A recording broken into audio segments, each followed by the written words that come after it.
Mesdames, Mesdemoiselles, Messieurs, bonjour. Je suis Stanislas Zézé, PDG de Bloomfield Investment Corporation. Aujourd'hui, nous allons parler risque pays, particulièrement la conférence risque pays qui aura lieu cette année, la 7e édition. Nous sommes déjà à la 7e édition. Mais je vais raconter un peu l'histoire de la conférence risque pays. Pourquoi Bloomfield a décidé d'organiser chaque année des conférences des risques pays.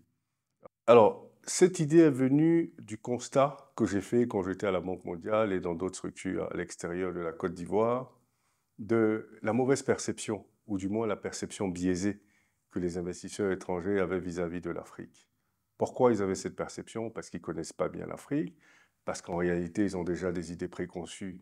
Donc forcément, ces idées préconçues influencent leur jugement, qui finalement est un jugement subjectif vis-à-vis de l'Afrique. Mais pourquoi c'était possible?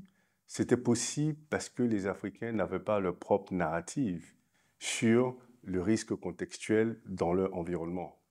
Et nous avons pensé que créer une plateforme de discussion, de débat sur la cartographie de risque des pays africains, dans lesquels on mettrait en relief les forces, les faiblesses, les opportunités, et nous montrons au monde entier que les Africains prennent conscience de leurs faiblesses, ne vont pas seulement parler de leurs points positifs, mais prennent conscience de leurs faiblesses et mettent en place des mécanismes pour corriger justement ces faiblesses-là.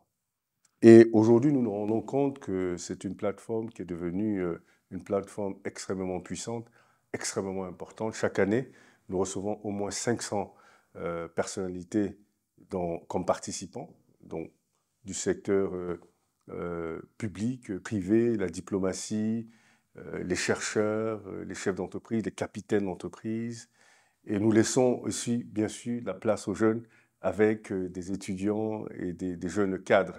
Nous avons même réussi, depuis l'année dernière, à exporter les conférences débat RISPI. L'année dernière, la première conférence RISPI que nous avons faite à l'extérieur, c'était en République démocratique du Congo. Ça a été un grand succès. Et nous avons décidé de le faire chaque année. Cette année, nous le ferons en juin. Cette année, la 7e édition, le bilan est extrêmement positif.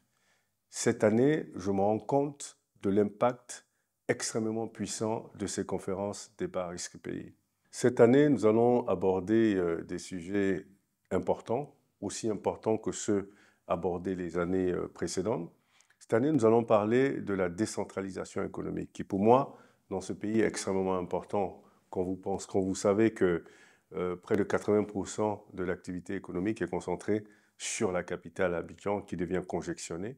Évidemment, beaucoup de choses sont faites dans cette capitale, ce qui malheureusement attire tous ceux de l'intérieur et que finalement, on a l'impression que quand on est en Côte d'Ivoire, on doit être à Abidjan pour pouvoir avoir des opportunités. Donc, quelle sera la stratégie du gouvernement à créer de la décentralisation économique, décentralisation industrielle, de sorte à ce qu'il y ait des villes secondaires qui soient aussi attractives qu'Abidjan et qui attirent d'autres gens qui sont autour de ces régions et dans d'autres régions, de sorte à créer différents pôles économiques qui feront de ce pays qui est déjà résilient, solide, peut-être un pays plus solide, plus résilient, plus attractif.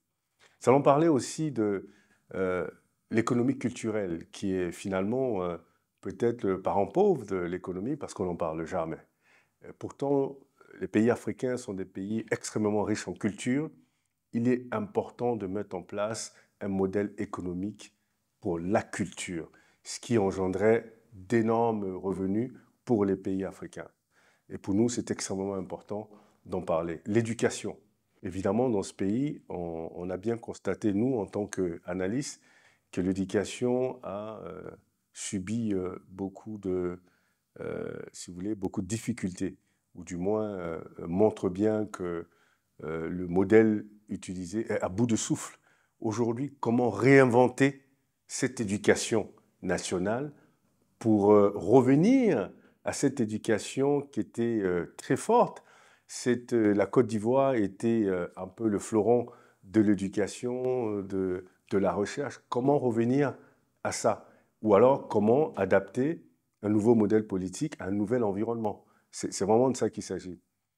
Et on a aussi décidé cette année de parler du paysage politique qui est en pleine mutation.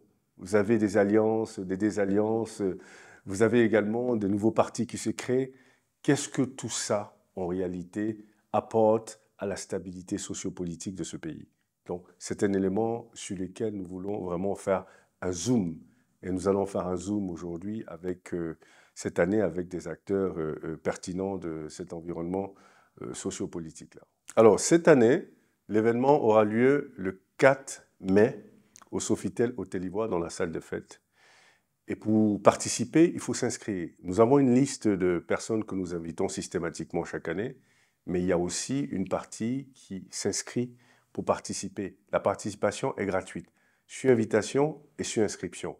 Donc, je vous invite à consulter notre site internet www.bloomfield-investment.com pour vous inscrire.